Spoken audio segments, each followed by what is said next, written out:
Here we go with Revelation 21. Starting 9 verses in, you can remember that what we saw at the beginning of the chapter, what John saw, was the new heaven and the new earth, along with the new Jerusalem. And of all three of these, the angel that we encounter here in verse 9 at the beginning of our morning's text is most interested in giving John and us also a tour, not necessarily of the new earth, not of the new heaven, but actually the city. As fun as it would be to get a visual tour of either the heaven or the earth that God remade, that's not what the angel is interested in.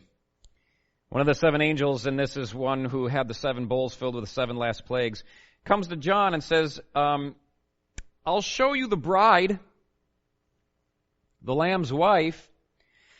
Carries John away in the Spirit to a great and high mountain and shows him the great city, the holy Jerusalem, descending out of heaven from God, having the glory of God. So here this morning we get a great tour, if you will, of this city. If you don't like light, if you don't like color, if you don't like jewels and gold, and gemstones of all kinds, then you're not going to like it. You know, and some people don't like city life anyway. They prefer the country. Well, let me reassure those of you who are country folk and like trees and rivers and organic rather than man-made. This is the perfect combination of both.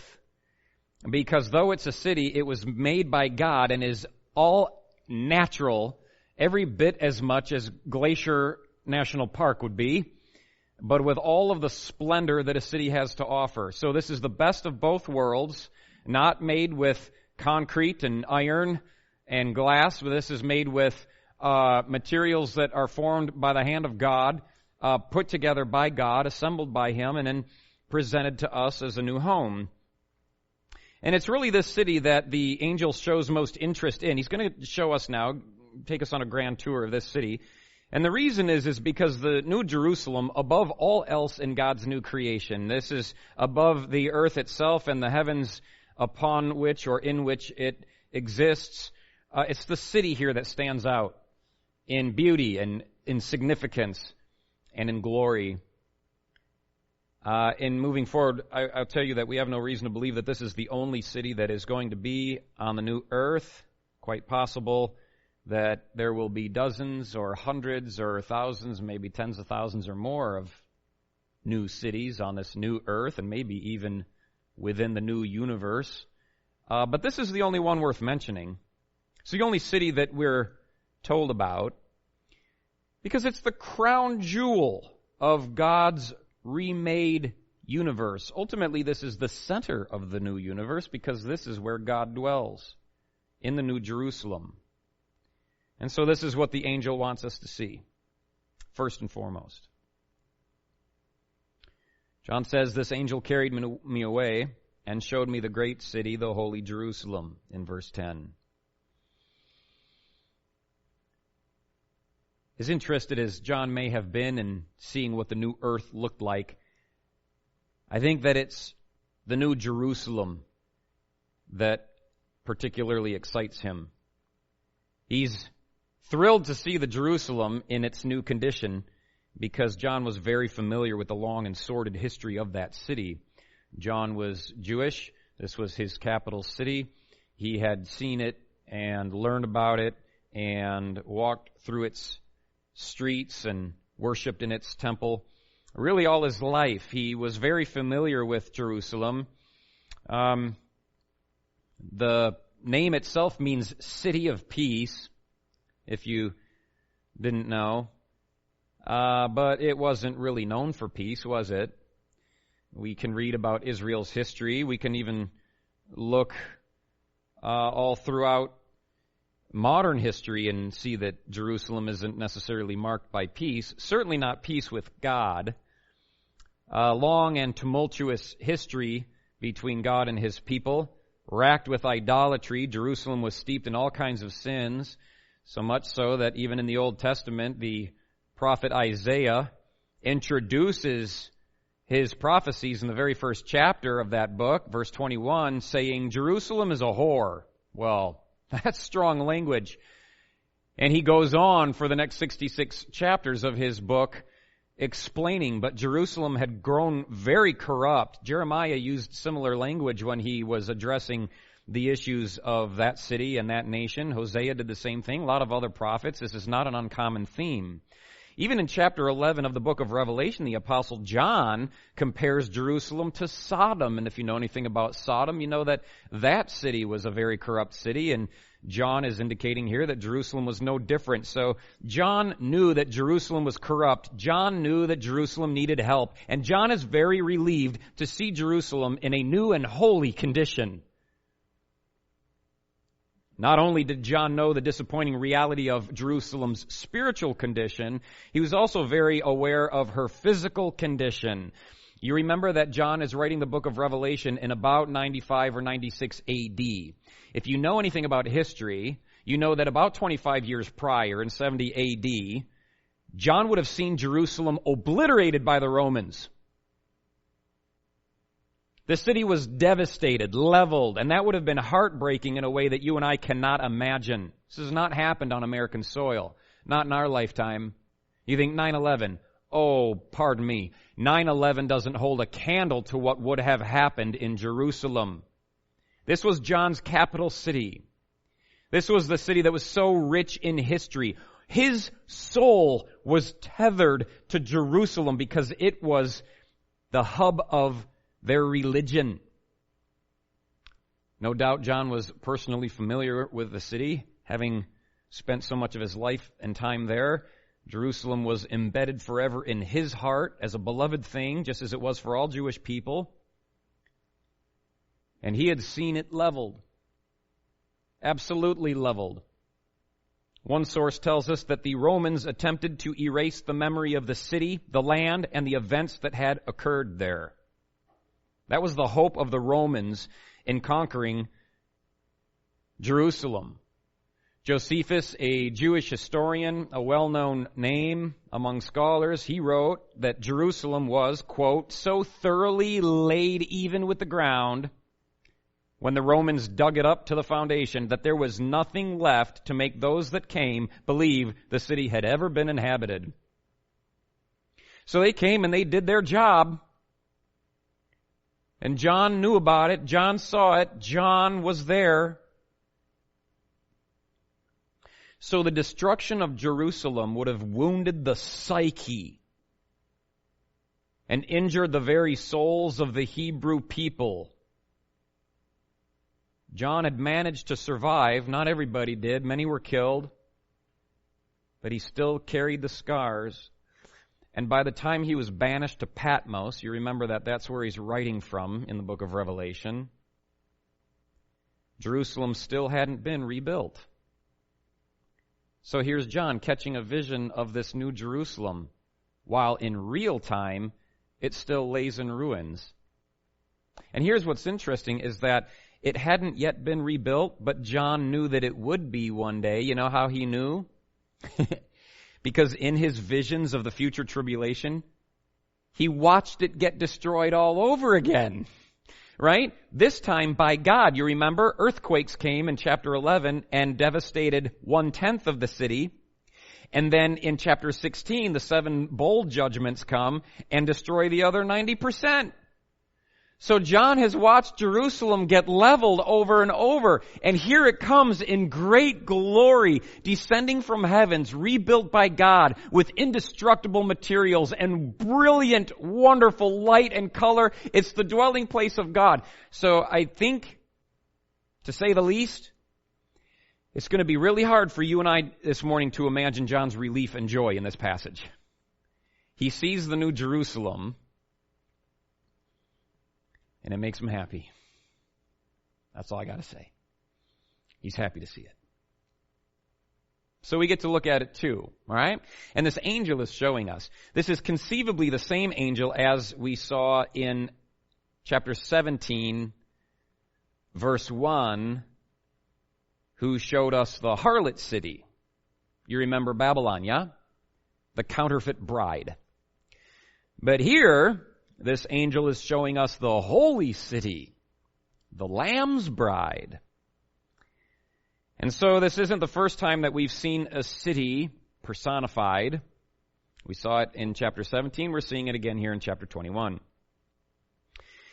And to be straight with you here, I'll tell you that we, as Christians, bear resemblance to both cities. Both the harlot city of chapter 17 and to this New Jerusalem here. In our sin, we were as the harlot. But by faith, we are as Christ's wife. And there are such parallels between us and this city that the angel actually begins by calling it the bride, the Lamb's wife. And we know what that means. We've been called throughout the New Testament the bride of Christ. So we already know by the time we get to Revelation that we are, in some respects, this bride-to-be of the Lamb. And now the angel comes to John and says, I'll show you her. So there's got to be some parallels here. One of them is this. If God can take John's old, dirty, crime-ridden city, full of sin and pollution, and make it entirely new and beautiful to present it in glory to a recreated universe, then certainly He can take an immoral man or woman like you and I and make them holy. And maybe the only way that we can even come close to knowing how excited John was in seeing this new city would be to try and imagine how much joy and relief we will feel when our sin is fully and finally gone and we are at last made brand new. I hope that helps. One day we will be in glory. And if you can fathom in the least how you might feel to stand there one day in this new condition, glorious and sinless and full of light and beauty, then maybe we can understand how John felt here. So what does she look like, this bride? This city. This bride. What is it? Is it a city or is it a bride? Again, there are parallels. Her light, in verse 11, was like a most precious stone, like a jasper stone, clear as crystal. That's where we start. And you notice that it's still being personified. Her light. Her light. Also in verse 12, she had a great and high wall. So now, as we move on from that verse, it's going to start referring back to the city as it, and the city as an object, as a created thing. But we start here still in the context of seeing what John sees as the bride of the Lamb. And so there's some similarities here still to be recognized as it fades into its nature of city. But here, her light, we're told, was clear as crystal. And so there's probably a lot to see and to notice about this city, but the first thing that we see of all the wonderful attributes of the new capital city is the purity of the light that she emits. That gets first mention. And so purity is a distinguishing characteristic of the city itself. Not only of the city, but the person that the city represents, and that would be the bride of Christ, right? That would be you and I. So there will come a day when we will be marked and most known for the light that we emit. You contrast that with what we emit right now, which isn't always so bright. The Bible says we shine, so to speak, as believers. Jesus says that we are the light of the world. Yeah, that's true. But we're not always as bright as we should be if we're true to what we know of ourselves. We're not as pure as we'd like. We aren't satisfied yet. But we can trust that that will no longer be the case in the eternal resting place for Christians because we're shown that here. So quite possibly the most striking difference between who we are right now and who we will be then is the same thing as what we see in the New Jerusalem, the purity of the light that we emit. Ephesians chapter 5, verse 8 says, "At one time you were darkness, but now you're light in the Lord. So walk as children of light." In 1 John 2:8 it says, "The darkness is passing away, and the true light is already shining." It's already started to shine. Maybe not in the brightness that we'll one day be known for, maybe not to the degree that we would like, but we are and eventually will be. So the first thing we see is this clearness and the purity of the light that comes out of the city. It says in verse 12 that she also had a great and high wall with 12 gates and 12 angels at the gates and names written on them, which are the names of the 12 tribes of the children of Israel. 3 gates on the east, 3 gates on the north, 3 gates on the south, 3 gates on the west. So these are really, really high walls. He's going to measure the city, and the city will be 1,200 furlongs, 12,000, furlongs wide, 12,000 furlongs long, and then also 12,000 furlongs high. It's about 1,500 miles cubed. So you think 1,500 miles up. And I only say that because when we talk about these walls being great and high, we're talking well over 1,000 feet in the air. If they go to the top of the city, these are 1,500 miles up. All right? It also says that he measured the wall, and it was 144 cubits. I think that's 216 feet. And I don't believe that's talking about the height of the wall. I think it's talking about the thickness of the wall. It's got to be a pretty thick wall if it's going to be very high at all surrounding that city. If it's 216 feet, I mean, imagine putting a 216-foot wall around a 1,500-mile high city. That just doesn't make sense. Okay, so we're going to go with thickness there. But these are walls that can only be described with the adjectives great and high in verse 12. So these are big walls. But we don't, what are these for? There are no attackers in the New Jerusalem. It says that they have 12 gates. These gates are huge. In walls that big, they're enormous, but they're never shut. They're never shut because they don't need to be. There's no threat out there. Well, these walls and these gates aren't meant to keep anyone out. Well, the walls and the gates are there for no other reason than to remind everyone that they've been allowed in. We ought to look at the New Jerusalem and see it as something that, had the gates not been left open, we would never have access to what's inside, namely God. But they're opened so that we can go in. And they're never shut, by the way. Never any reason to have them closed. So these gates and these walls will make it impossible for us, even over the duration of eternity, to forget that really the only reason we can approach God at all is because Jesus made a way. In John 10, Jesus said, "I'm the gate. I'm the gate. Those who come in through me will be saved, and they will come and go freely." We will come and go from the New Jerusalem without question. In verse 21, we're told that each gate was one pearl. Now, this is noteworthy. That's big. I don't know if you're familiar with pearls. They don't get very large. They come from oysters, which themselves don't get very big. Certainly not, like 1,500 miles across. These are enormous pearls. And pearls specifically are an interesting material to be used in the construction of the gates because pearls are emblematic of truth.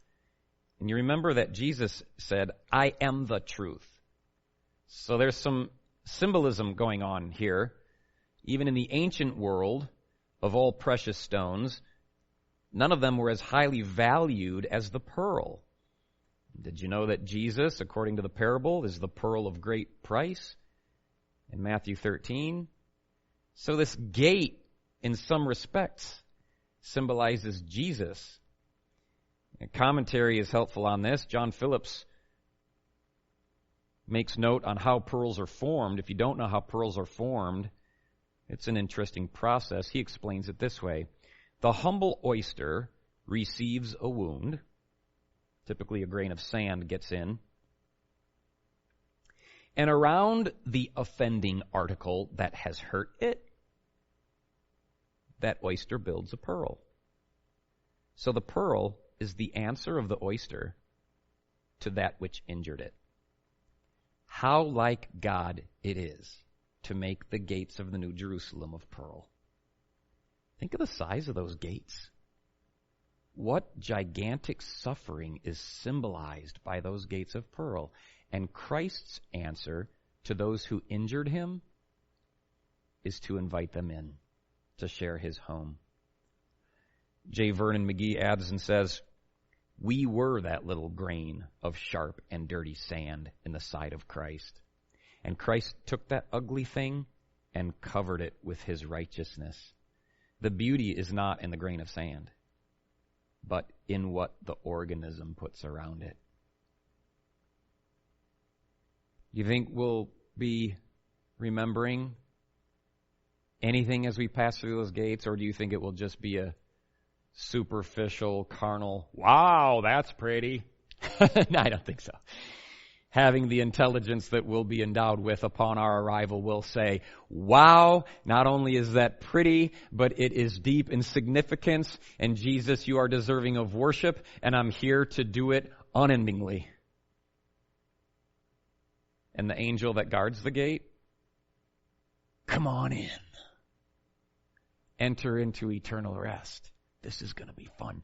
And I have no idea what that's going to be like. You know, angels tend to be fairly intimidating. Every time they show up on earth, the Bible records how human beings are like, ah! And the angel has to first say, calm down. Okay? Fear not. Why? Well, that's just kind of scary. You know, these are the doormen of the New Jerusalem. These are the armed guards, if you will, you know. They kind of look intimidating. Their uniform is insane. They got 4 faces.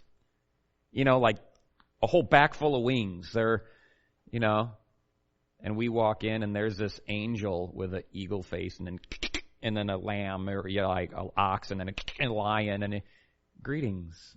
Come on in. Every time you come, they're going to be there to say hi, tip their hat if they wear them, and come on in. Conjecture, but I do know the angel is standing there at the door. I don't know what they're for. They don't need to protect me because there's no threat. There's no attack, right? And are they just there to greet us? Is that their job for eternity? Angels are super patient. You know that some of them have been standing at the river Euphrates waiting for like chapter whatever that was to happen. That's just, they're stationed there. You know, angels are just, they got a job and they do it well. And so you got to wonder, what are they doing? Well, you can ask him when you get there. What are you doing? And then he'll tell you. Is that what the other 11 are doing? I'd go there, but it's like 1,500 miles to get to the next angel, so, you know. So in verse 14, it tells us about these 12 gates, 12 foundations. The wall of the city has 12 foundations. On them were the names of the 12 apostles of the Lamb. So these 12 gates that we read about in verse 12 have the names of the 12 tribes written on them. The 12 foundations in verse 14 have the name of the 12 apostles on them. The 12 tribes come from the Old Testament. You know that. The children of Jacob. The 12 apostles, of course, come from the New Testament. And I think it's interesting that both the Old Testament saints as well as the New Testament saints literally have their stamp on this New Jerusalem. So even though it's new, it still retains elements of the past. it still retains elements of Jewish history, Christian history, human history. Right? There's something about antiques that we like. Something that gives them value in our eyes. We go to the antique store, depending on what you're looking for, you may end up paying a pretty penny in order to get something that's been used already, something that's already worn out, something that's already old. But that's why we buy them. That's why we like antiques. We like them for the fact that they aren't new. They have value for no other reason than that they have history. So Jerusalem has this. Even though it's new in its kind and in its quality, it isn't new in the sense of historic significance. The Old Testament saints, the New Testament saints have made their mark on this new building. And so the past isn't fully erased in the New Jerusalem. Right? I don't believe we will have some sort of spiritual amnesia where nothing is literally remembered. Or are we going to see these names and go, who's John? Like we're going to wonder for eternity, who's Peter and Andrew? Who's Joseph? Who's Issachar? I already wonder who Issachar is, but he's one of the 12. Yeah. And by the way, not only is history not erased, identity isn't either. If you noticed, nobody told John that this was Jerusalem coming down out of heaven. Nobody told him. The angel wasn't like, John, if you're wondering, it's Jerusalem. He just knew it. He recognized it instantly, knew full well. So none of the elements that give Jerusalem its fullness and its richness are lost in the remaking of it. It's new, but it hasn't lost what made it valuable. Another interesting note that the scriptures make for us here, in that the Old Testament tribes are written down on the gates of the New Jerusalem, and then the New Testament apostles are written on the foundation. The fact that the Old Testament tribes are linked with the gates, and that the New Testament apostles are linked with the foundation, that's significant. It's not reversed, okay? The apostles aren't connected to the gates, and the tribes aren't connected to the foundations. Rather, the Old Testament is connected with the gates. The Old Testament is connected with the gates. Gates are where you enter in.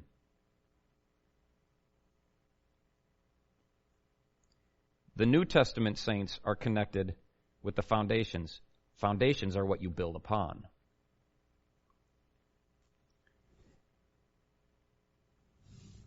And this is how it works for you and I. You enter in to faith by believing what the Old Testament law says about you. But you build your life upon trusting in what Jesus has done for you. You enter into the work of the Old Testament saints. You built and live upon the work of the New Testament saints. In verse 15, John makes note of the fact that this angel had a gold reed to measure the city, the gates, the wall. And then he tells us the measurements here. And I've already told you that this is gigantic, enormous. It's colossal in its scope. To give you a sense of scale, 1,500 miles is from the Canadian border to the Mexican border, and would go from the Appalachian Mountains in the east to the border of California in the west. So this, you can see this from outer space, not to mention the fact that now we're going up too by the same distance. So 1,500 miles cubed. And I want you, just so that we're not confused in verse 17 when it says that he measured the wall 144 cubits, when it says according to the measure of a man, that is of an angel, these aren't different measurements. Like men use tape measures, and angels use some kind of weird thing that the inches aren't the same as human inches and the feet aren't. What this is telling us is that they are the same. Because in verse 15 it said that the angel had the measuring rod, and this is John just going, by the way, the angel's measuring rod was marked out just like a human measuring rod. So it's the same thing. So when we're talking about furlongs or cubits, it is what it was to them. A cubit is 1.5 feet, roughly 18 inches. The furlong equates to about 1,500 miles, 1,500 miles, something like that. So we're talking about a huge, huge city. 1,500 miles cubed. Just to give you a little bit of information into this, and this may bore you to tears, but that's okay. I find it interesting. 1,500 miles up is extreme in our current atmosphere. What we call outer space begins 62 miles up. So if you can understand, the top of the New Jerusalem reaches 1,438 miles into suborbital space. And we have every reason to believe that not only is it accessible to us when we're there, but also habitable. Because if you right now go 1,500 miles up, your life is in danger. You'd better be well equipped with, all kinds of weird NASA gear. You're going to need a little spaceship to get up there, big spaceship, and all kinds of, suits and oxygen tanks and all the rest. But there is no life-threatening loss of oxygen no matter how far you get from the new Earth. There's no drop in temperature, apparently. Comfortable atmosphere, climate, no UV radiation, no matter how close or far you are from any other celestial body. So this is going to be quite a difference for us. Some people wonder whether there's going to be enough space in the New Jerusalem for all of us. First of all, I don't know how many people are going to be there, but let's pretend that there's going to be billions and billions and billions. Let me tell you this. The ground floor of the New Jerusalem alone would provide over 2 million square miles of habitable land area. Habitable. You remember that this earth is very uninhabitable. About 3/4 is covered with water. Of the remaining 1/4, 1/3 of it is desert, and 1/4 of it is mountains. So we have very little habitable land anyway. But on the ground floor of the New Jerusalem alone, you've got well over 2 million square miles. Now let's say that being built up, let's just pretend that the New Jerusalem has levels to it, or floors. And let's just say, to be generous, that one floor is 10 miles above the next. If they were 10 miles above, I could be on the ground floor of on any floor of the New Jerusalem, and there is enough space between me and the next level for clouds and air traffic. Okay? So 10 miles, that's generous. Let's say that's the case. You would have over 130 million more square miles of livable space than our current Earth does of livable and unlivable space combined. And that's in one single city. So will there be room for all of us there on the new earth, in the New Jerusalem? Well, Jesus puts it this way. In my Father's house are many rooms. So, maybe cities turn you off because of the population density. There will be no real population density in the New Jerusalem. It'll be very, very uncongested and very clean too, marked by its purity throughout this chapter.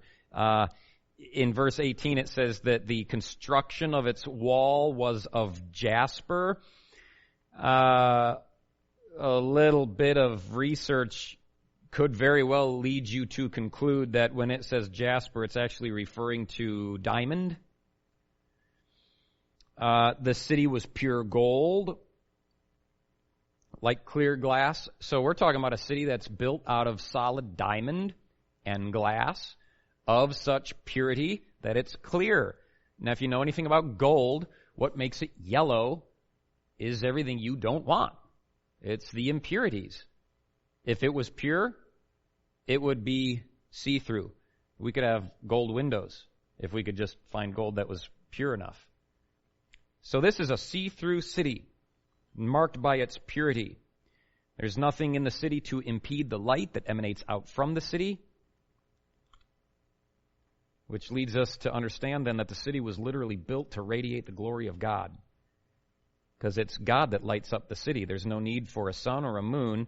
It's the light of the Lamb. And this light emanates from the city and is reflected and refracted by the materials it's built out of. The whole city is iridescent. The jasper walls or diamond, whatever it is, and the gold streets have no impurities. The gemstones in the foundation refract the light and then intensify. If it's possible to intensify the glory of God, they do that very thing. They intensify and enhance the multicolored brilliance of God's shining glory. There's nothing to stop it in the New Jerusalem. Everything magnifies God's glory. There's no contaminants, not in the construction materials of the city, nor in its citizens. You and I will no longer impede God's glory, but I believe we too will reflect and refract it ourselves. The New Jerusalem is going to be marked by total transparency. Everything that we read about in this chapter are just the highlights. There's so much more to be said and to discover and get excited about concerning the New Jerusalem that John simply doesn't have time for, nor does it really matter. It's for us to discover one day on our own. I'd rather experience it firsthand than to hear about it secondhand. Okay? So what we know from what we can read about in chapter 21 is the fact that Jerusalem will be transparent. That might bother some of us because at this point we like privacy. The only reason that we like privacy now is because we have things about us that would cause embarrassment. But there will simply be nothing to be embarrassed about. There will be no shame of sin. There will be nothing to make us desire secrecy. There will be nothing about anybody who inhabits the New Jerusalem worth hiding. There will be no desire to hide. Our sin will be gone. Adam didn't want to hide from God until sin entered the picture. That's when he borrowed that tree. Before that, there was no reason to believe that there was anything but transparency before the Lord, and we will return to that one day. In verse 22, we're told that there was no temple there. This is another striking characteristic. John picks up on it like that. He says there is no temple there. He says the Lord God and the Lamb are the temple. They are the temple. So there's nothing in this city to impede the light, and there's nothing in this city to impede worship. You don't need to get somewhere in order to worship God. Worship happens everywhere. Every square inch of the New Jerusalem is a suitable space for worship, and we will make use of every square inch of the New Jerusalem to do just that, I guarantee you. The reason is because this is God's home. This is where God dwells. Worship will happen everywhere. In verse 23, John says, "The city had no need of the sun or the moon to shine in it, because the glory of God illuminated it. The Lamb is its light, and the nations of those who are saved shall walk in its light." And so here we see that there is no need of the sun, because God is illuminating the city. The nations also walk in the light that God illuminates for them, and its gates are never shut. So there's nothing in the city to impede the light. There's nothing in the city to impede worship. And there's nothing in this city to impede our way, our walking. We don't need the sun. God illuminates our path. Nations walk in its light. There's no gates to keep us out. The gates are always open. Nothing to impede our walking with Christ forever. Well, that's nice, because right now there's a whole lot of things that get in my way. Not sure about you, but I got distractions in my life, and I got temptations in my life, and I got weaknesses in my life. And to know that there will come a day when there is no longer any difficulty in finding and following God, that's rather appealing to somebody who's trying to do it now and can hardly manage. I want to find and follow Christ with ease. And here, nothing will be easier. So we'll live in an environment where there will never be any such thing as darkness. There will never be any such thing as stumbling because of darkness. There will never be any lack of clarity. No being in the dark. No not knowing what God's will is. None of that, either physically or spiritually. And in the last verse here it says that there shall by no means enter into this New Jerusalem anything that defiles or causes an abomination or a lie. Only those who are written in the Lamb's book of life. So anyone on the new earth has access to the New Jerusalem anytime they wish. We know that's true because anyone whose name was not found in the Lamb's book of life, they aren't on the new earth. Where are they? They're in the lake of fire. And so we have constant access at any time we want or need to go into the New Jerusalem. There is nothing now to impede our peace. And it'll be at that point, finally and forever, that Jerusalem lives up to its name. City of peace. Never has it, but one day it will. Not in its current condition, but one day it will be remade. City of peace. Peace with God. Peace on earth, like the angels announced on the arrival of Christ at the first advent. Peace on earth, goodwill toward men, there will be peace. This is something that speaks to us, resonates with us. This is what we want. We want peace, right? We want peace. Wouldn't it be nice if we had it? We don't. We will. We will one day. Jesus doesn't want you to miss this, guys. He doesn't want us to miss out on what He offers us by way of having a home with God. He prayed about this too. In John chapter 17, verse 24, this is what Jesus prayed to God his Father on the night before He died for me and you. He said, Father, I want those you have given me to be with me where I am and to see my glory, the glory that you gave me before I came into the world because you loved me, the glory I had before I came down here. I want them to see that one day. I want them to be where I am. I want to be where you are, and I want them to come with. And God wants them to, He wants us to be there. Like, if you've ever, okay, we're at Christmas time now. There's some people who get gifts for a family member or someone they love, and it's like a really extraordinary gift. There was a lot of thought put into it. Maybe they handcrafted the thing or something. And they're really excited to give the gift. They're really excited to see your face when you open that thing, whatever it is. Okay? Do you think that God feels that way about showing you the New Jerusalem for real? He's like, this is what you read about that Sunday morning. Remember when you went through chapter 21 and you were like, oh, that's cool. Come here. This is cool.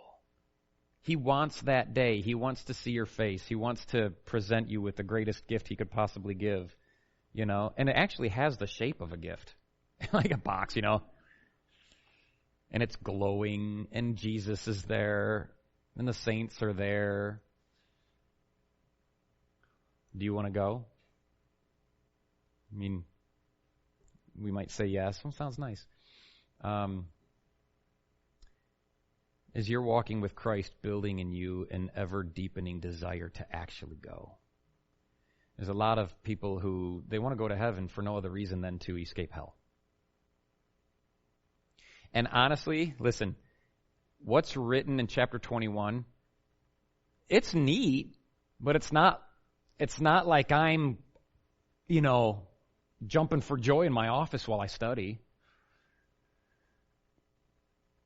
It's kind of odd, really. Hard to imagine. I got a few details, and they're exciting enough. Oh, any joy that we could glean from reading a passage like this is going to be minimal compared to the joy that we'd have upon arrival. So right now, our desire for heaven can't come from reading a few details. Really, the only way that our excitement for heaven can be cultivated is by following Christ through a really dark world, one that doesn't shine with the glory of God. one that isn't decorated with gemstones, but concrete and broken sidewalks and dead trees. One that looks nothing like the New Jerusalem, walking through a world that is not marked by peace, walking through a world where God is rejected and not worshipped. And does that build your longing for heaven? Have you followed him? Are you following him? Is he building that in you? That's our hope. That's how it works. But it's not my job to try and, some sort of pep rally here. You excited about heaven? Woo! Doesn't happen from the pulpit, guys. It happens in real life as you go out there and serve the Lord while you wait. Father, this morning, we perhaps can, with a fair amount of honesty, say, yes, we are a bit excited about this, but certainly not to the degree that we'll feel one day should we be invited in. We thank you, Lord, that we have the confidence of knowing that if we have received Christ and walk with him by faith, that this is our home. Certainly sounds a lot better than what we read about the lake of fire, but we don't want an escape from hell to be our only reason for desiring heaven. We want it to be deeper than that, something more significant. And we pray that you would, as we sojourn through this dark world and make our dwelling in these dark cities, that you would instill in us a glimpse of what's to come that may so attract us that we spend the rest of our lives pursuing it. Let heaven fill our thoughts. Let Christ fill our hearts. Let the Holy Spirit fill our minds. And let God fill our life. I pray that we pursue you, not for the gold and the jewelry, but for the love with which you first pursued us. May we be a people marked by a slow, steady, and self-controlled walk with Christ while the terrain is bumpy and difficult, that we might experience the joy and the relief once the path is finally straight. Thank you for what you've done in us to bring us this far. We pray that your work would continue. Until that day, Lord, may we be found faithful. Amen.